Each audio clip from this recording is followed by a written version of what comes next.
Ito, nagpastol ako ngayon ng aking mga alagang aso. Ayan sila.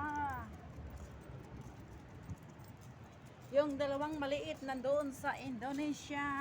Nakasama ko. Nagpapastol ng mga aso. O, diba? Ang laki na ng mukha ko. Okay? Pero hindi makapal. Bakit ako sinabihang makapal ang mukha? Inggit ka?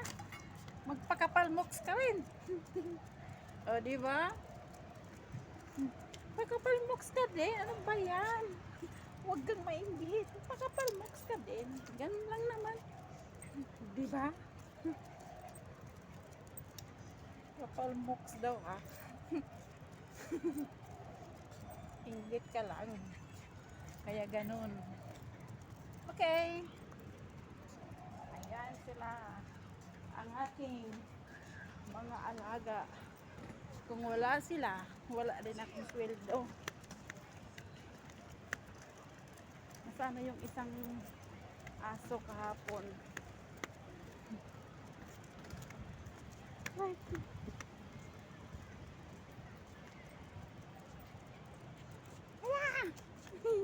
Oh my God!